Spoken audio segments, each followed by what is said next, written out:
di sini. Silakan. Saya rasa kita sama, rakyat Indonesia, saya, kita semua.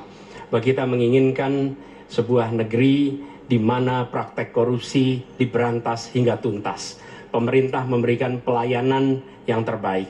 Dan kemudian kita menjunjung tinggi etika. Kita sama di situ.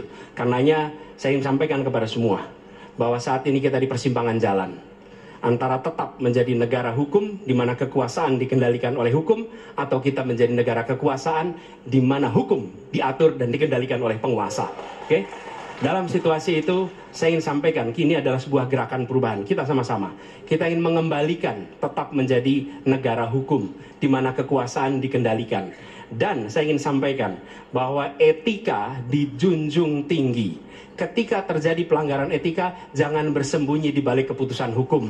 Justru kita harus mengatakan bahwa tugas dari pimpinan tertinggi memberi contoh. Bila ada pelanggaran etika, maka itu adalah mendasar. Bila tidak, maka ke bawah, ke seluruh rakyat, semua akan kompromi. Dan praktek orang dalam yang tadi saya sampaikan akan merusak sendi-sendi kehidupan bernegara kita. Rusak kita. Karena itulah penting sekali kita menjunjung tinggi etika. Dan itu dilakukan oleh siapa? Dari mulai calon presiden sudah diuji. Apa dia kompromi atau tidak pada etika. Okay? Lalu bagi anak-anak muda. Anak-anak muda, kita semua menyadari pemilu ini adalah tentang masa depan. Anda pemilik masa depan. Saya yakin Anda akan memilih yang serius untuk jadi presiden. Bukan yang main-main untuk jadi presiden. Dan ketika kita berbicara tentang masa depan, maka saya ingin sampaikan kepada semua, kebebasan berpendapat akan dijamin. Kita tidak mengizinkan lagi situasi di mana orang takut. Maka itu saya sampaikan, Wakanda no more, Indonesia forever. Baik, waktu Anda habis, Bapak. Baik, selanjutnya kami persilakan calon presiden nomor urut 2, Bapak Prabowo Subianto untuk menyampaikan pernyataan penutup. Waktu Anda 2 menit dimulai dari sekarang. Terima kasih, saudara-saudara sekalian.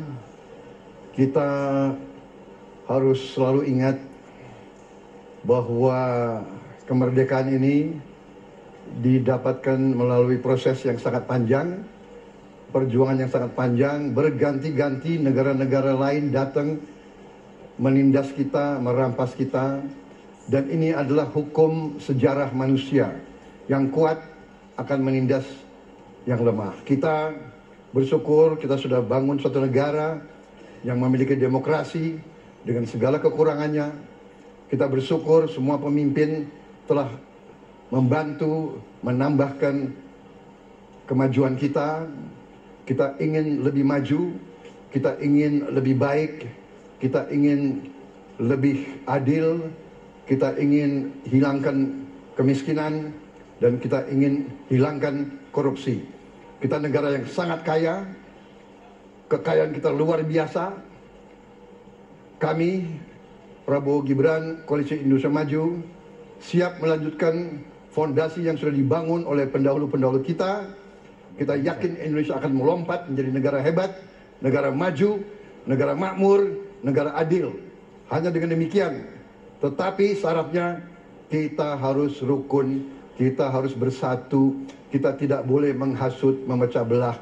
Kita tidak boleh untuk kepentingan sesaat, untuk kepentingan jangka pendek, untuk kepentingan diri kita, kelompok kita tidak boleh mengorbankan persatuan, kesatuan, kerukunan bangsa Indonesia. Hanya dengan kerukunan, hanya dengan kearifan, hanya dengan kebersihan jiwa, tidak dengan permainan kata-kata retorika, tapi sungguh-sungguh cinta tanah air, Indonesia akan maju. Habis, negara Bapak. hebat. Terima kasih. Terima kasih. Baik. Ya. Dan yang terakhir kita akan menuju ke calon presiden nomor urut 3, Bapak Ganjar Pranowo. Waktu Anda 2 menit dimulai dari sekarang. Terima kasih. Ini panggilan sejarah buat Ganjar Mahfud. Ganjar seorang anak polisi berpangkat tidak tinggi, bertugas di kecamatan. Pak Mahfud, bapaknya pegawai kecamatan. Kalau kita berada pada momentum yang sama, kami dan Pak Mahfud ini adalah orang kecil yang kalau bapaknya rapat kira-kira anggota Forkompimcam. Kami hanya di level kecamatan. Kami telah terbiasa mencoba mendengarkan keluh kesah rakyat. Panggilan sejarah inilah yang kemudian coba kita klasifikasi dari seluruh persoalan yang muncul. Bagaimana kita memberikan afirmasi kepada kelompok rentan. Ada kelompok perempuan, penyandang disabilitas, anak-anak, termasuk manula. Mereka butuh perhatian yang lebih. Maka inilah cara kita membangun melibatkan mereka tanpa meninggalkan mereka. No one left behind. Yang kedua, bagaimana pemerintah betul-betul bisa melayani dengan memberikan teladan dari pemimpin tertinggi. Yang anti korupsi, yang menunjukkan integritas, yang menunjukkan layanan pemerintah yang mudah, murah, cepat, sat. Kalau itu bisa kita lakukan, maka betapa bahagianya rakyat ini. Pemerintah ini ada. Yang ketika dikritik tidak baperan, yang ketika media menulis, mereka merasa ini vitamin buat dirinya. Bukan sedang merongrong, apalagi kemudian merasa terancam. Maka kalaulah kemudian demokratisasi ini bisa kita laksanakan dengan baik, sesuai dengan amanah reformasi, gak ada lagi cerita Bu Sinta, gak ada cerita Mas Butet, gak ada cerita Melki, tidak ada itu. Karena dewasa kita dalam berdemokrasi, maka dalam penghormatan terhadap HAM, mari kita konsisten antara pikiran, perkataan, dan perbuatan. Dan saya berdiri bersama korban untuk keadilan.